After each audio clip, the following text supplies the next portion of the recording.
നമസ്കാരം. 10 വർഷം തുടർച്ചയായി ഈ രാജ്യം ഭരിച്ചിട്ടും നരേന്ദ്രമോദിയെയും BJPയുടെ നയങ്ങളെയും രീതികളെയും കുറിച്ച് രാജ്യത്തെ ദേശീയ മാധ്യമങ്ങൾക്ക് ഒരു സൂചനയുമില്ല എന്നതിൻ്റെ അവസാനത്തെ ഉദാഹരണമാണ് മൂന്നാം മോദി സർക്കാരിലെ മന്ത്രിമാരുടെ വകുപ്പ് വിഭജനം. എന്തെല്ലാം പ്രചരണങ്ങളായിരുന്നു പുറത്തു വന്നത്. മന്ത്രിസഭ രൂപീകരണം വൈകും, ഘടകകക്ഷികളുമായുള്ള ചർച്ചകൾ വഴിമുട്ടി നിൽക്കുന്നു, നിതീഷ് കുമാറിൻ്റെയും ചന്ദ്രബാബു നായിഡുവിൻ്റെയും അടിമയായി അവർ പറയുന്നതിനനുസരിച്ച് തുള്ളേണ്ടതുകൊണ്ട് പ്രധാനപ്പെട്ട വകുപ്പുകളെല്ലാം നഷ്ടപ്പെടും. അങ്ങനെ ഒരുപാട് കഥകൾ മെനയപ്പെട്ടു. പ്രധാനപ്പെട്ട വകുപ്പുകളൊന്നും BJP വിട്ടുകൊടുക്കില്ല എന്ന് ആദ്യം തന്നെ സൂചനയുണ്ടായിരുന്നു. എന്നാൽ IT പോലുള്ള വകുപ്പുകൾ തെലുങ്ക് ദേശത്തിന് വിട്ടുകൊടുക്കേണ്ടി വരും എന്നായിരുന്നു എന്നെപ്പോലെയുള്ളവർ പോലും കരുതിയിരുന്നത്. എന്നാൽ വകുപ്പ് വിഭജനം പൂർത്തിയായപ്പോൾ ഈ പറയുന്നതൊന്നും സംഭവിച്ചില്ല എന്ന് മാത്രമല്ല, മന്ത്രിസഭ രൂപീകരണം പോലെ അനായാസമായി അത് പൂർത്തിയാവുകയും ചെയ്തു. 16 MPമാരുള്ള TDPയേക്കാൾ കൂടുതൽ 12 MPമാരുള്ള നിതീഷ് കുമാറിൻ്റെ ജനതാദളിന് കൊടുക്കേണ്ടി വരും, 5 ക്യാബിനറ്റ് റാങ്ക് ചോദിക്കുന്നു എന്നൊക്കെയായിരുന്നു വാർത്തകൾ. ഒരൊറ്റ ക്യാബിനറ്റ് റാങ്കും ഒരു സഹമന്ത്രി സ്ഥാനവുമാണ് ജനതാദളിനും തെലുങ്ക് ദേശത്തിനും കൊടുത്തത്. അതേസമയം ബാക്കി ഘടകകക്ഷികൾക്കെല്ലാം ഒരു മന്ത്രിയെ വീതം കൊടുത്തു. മുടകാട്ടിയ ശിവസേനയോട് പോയി പണി നോക്കാൻ പറഞ്ഞു. UPA സർക്കാരിൽ ക്യാബിനറ്റ് റാങ്ക് ഉണ്ടായിരുന്ന പ്രഫുൽ പട്ടേലിന് വച്ച് നീട്ടിയത് സഹമന്ത്രി പദവി. അത് വേണ്ട, ഇപ്പോൾ പണി തരാം എന്ന് പറഞ്ഞെങ്കിലും മന്ത്രിയാവാതെ വീട്ടിൽ പോയിരിക്കുകയാണ്. പണി തരാൻ ഒരുങ്ങുന്നതിന് മുൻപ് ആ പാർട്ടിയിലെ MLAമാരും MPമാരും ഒക്കെ ഇപ്പോൾ NCPയിലേക്ക് മടങ്ങുന്നു എന്ന റിപ്പോർട്ടാണ് പുറത്തു വരുന്നത്. വകുപ്പ് വിഭജനം നോക്കുക. ഒരൊറ്റ പ്രധാനപ്പെട്ട വകുപ്പും BJP വിട്ടുകൊടുത്തിട്ടില്ല. രണ്ടാം മോദി സർക്കാരിൻ്റെ തനി ആവർത്തനം എന്ന് പറയേണ്ടി വരും. അമിത്ഷാ തന്നെ ആഭ്യന്തരമന്ത്രിയെ തുടരും, രാജ്നാഥ് സിംഗ് തന്നെ പ്രതിരോധ മന്ത്രിയായിരിക്കും, സുബ്രഹ്മണ്യം ജയശങ്കർ തന്നെ വിദേശകാര്യമന്ത്രിയായിരിക്കും, നിർമ്മല സീതാരാമൻ തന്നെ ധനകാര്യമന്ത്രിയായിരിക്കും, അശ്വിനി വൈഷ്ണവ് തന്നെ റെയിൽവേ മന്ത്രിയായിരിക്കും, JP നഡ്ഡ BJP അധ്യക്ഷ സ്ഥാനം ഒഴിഞ്ഞ് സുപ്രധാന വകുപ്പായ ആരോഗ്യം ഏറ്റെടുത്തു. അങ്ങനെ രണ്ടാം മോദി സർക്കാരിൻ്റെ തനി തുടർച്ചയായിരിക്കും ഈ സർക്കാരെന്നും ഒരു മാറ്റവും ഉണ്ടാവില്ല എന്നും കഴിഞ്ഞ 2 സർക്കാരുകളും തുടങ്ങി വെച്ചതൊക്കെ പൂർത്തിയാക്കുക തന്നെയാണ് ലക്ഷ്യമെന്നും വകുപ്പ് വിഭജനം സൂചിപ്പിക്കുന്നു. മോദിക്ക് ഭൂരിപക്ഷം കിട്ടില്ല, വിപണി ഇടിഞ്ഞു പോകും എന്നറിഞ്ഞുകൊണ്ട് നിക്ഷേപകരെ ആകർഷിച്ച് ലക്ഷക്കണക്കിന് കോടിയുടെ ഓഹരി കുംഭകോണം നടത്തി എന്ന് പത്രസമ്മേളനം നടത്തിയ രാഹുൽ ഗാന്ധിയെ ഒരിടത്തും കാണാനില്ല. കാരണം അന്നത്തെക്കാൾ മുകളിലെത്തിയിരിക്കുന്നു, സർവകാല റെക്കോർഡിലെത്തിയിരിക്കുന്നു ഓഹരി വിപണി. മോദി സർക്കാരിൻ്റെ തുടർച്ചയിൽ ആത്മവിശ്വാസമുള്ളതുകൊണ്ട്, ഈ സർക്കാർ മുമ്പോട്ട് പോകും എന്ന് വിശ്വാസമുള്ളത് കൊണ്ടാണ് വിപണി അങ്ങനെ ഉയർന്നു നിൽക്കുന്നത്. അശ്വിനി വൈഷ്ണവിൻ്റെ കാര്യമാണ് ഞാൻ ഏറെ ശ്രദ്ധിച്ചത്. പ്രധാനപ്പെട്ട വകുപ്പുകൾ ഒന്നും കിട്ടുന്നില്ലെങ്കിലും വാജ്പേയി സർക്കാരിൻ്റെ കാലത്ത് കൈവശം വെച്ചിരുന്ന റെയിൽവേ വകുപ്പ് നിതീഷ് കുമാറിനാകുമെന്നാണ് ഞാൻ കണക്കാക്കിയത്. എന്നാൽ റെയിൽവേ കൊടുത്തില്ല എന്ന് മാത്രമല്ല, വൈഷ്ണവിന് റെയിൽവേക്കൊപ്പം സുപ്രധാനമായ വാർത്താവിനിമയവും ഇലക്ട്രോണിക്സും IT-യും ഒക്കെ കൂടി കൊടുത്തിരിക്കുന്നു. സിവിൽ സർവീസിൽ നിന്നും രാഷ്ട്രീയത്തിലേക്ക് എത്തിയ ഏറ്റവും പ്രഗത്ഭനായ വൈഷ്ണവിനെ മോദി സർക്കാർ കൂടുതൽ ആശ്രയിക്കുന്നു എന്നതിന് തെളിവാണിത്. രാജീവ് ചന്ദ്രശേഖരന് കൊടുക്കുമെന്ന് കരുതപ്പെട്ടിരുന്ന IT വകുപ്പ് തീർച്ചയായും ചന്ദ്രബാബു നായിഡുവിൻ്റെ പാർട്ടി കൊണ്ടുപോകും എന്നായിരുന്നു ഞാൻ ധരിച്ചിരുന്നത്. പക്ഷെ അതൊന്നും സംഭവിച്ചില്ല. രണ്ടാം മോദി സർക്കാരിൻ്റെ തുടർച്ച തന്നെയാണ് എന്ന് ഇപ്പോൾ തെളിയിക്കപ്പെട്ടിരിക്കുന്നു. കേരളത്തിൽ നിന്നും 2 മന്ത്രിമാരാണുള്ളത്.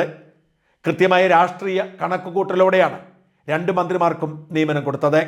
തൃശ്ശൂരിൽ നിന്നും ജയിച്ച സുരേഷ് ഗോപി അതുകൊണ്ട് തന്നെ ആ പദവിക്ക് അർഹനാണ്. ക്രൈസ്തവ വോട്ട് ഉറപ്പിക്കാൻ ജോർജ് കുര്യൻ എന്ന ഇക്കുറി മത്സര രംഗത്ത് പോലും ഇല്ലാതിരുന്ന BJPയുടെ തലമുതിർന്ന സംഘാടകന് ലഭിച്ചു. 2 പേർക്കും വകുപ്പ് വിഭജിച്ചു കൊടുത്തപ്പോൾ കൂടുതൽ മെച്ചം ജോർജ് കുര്യന് തന്നെയാണ്.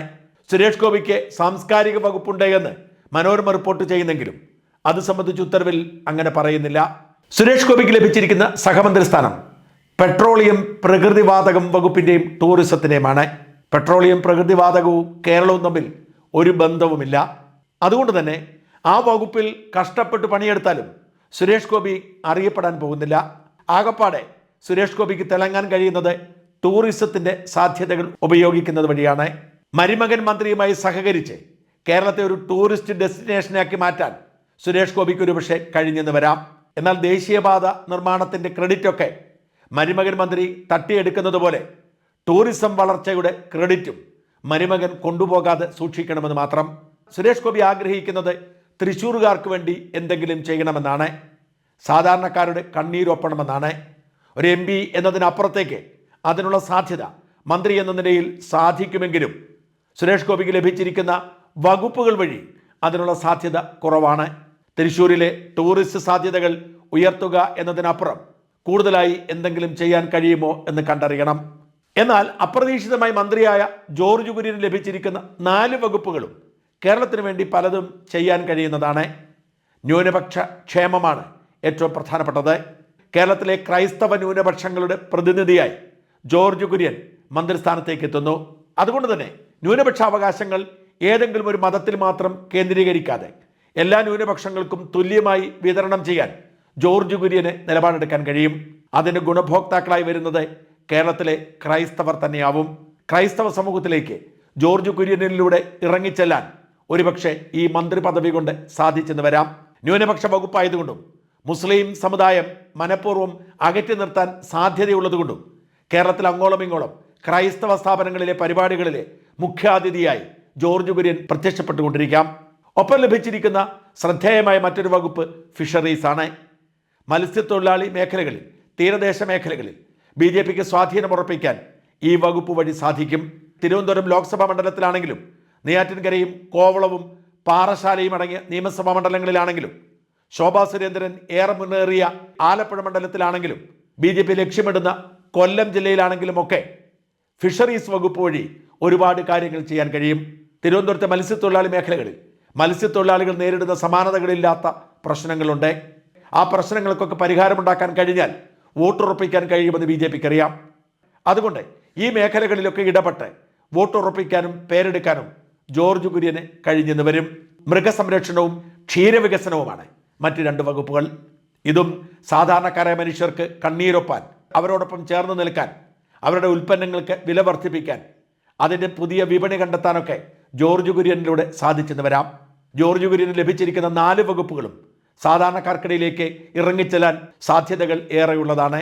എന്നാൽ അത്തരം സാധ്യതകൾ സുരേഷ് ഗോപിക്കില്ല എന്നതാണ് വാസ്തവം. പക്ഷെ തൻ്റെ മികവ് കൊണ്ടും ആത്മാർത്ഥത കൊണ്ടും സത്യസന്ധത കൊണ്ടും ആ പരിമിതികളെയൊക്കെ മറികടക്കാൻ സുരേഷ് ഗോപിക്ക് കഴിയാതിരിക്കില്ല.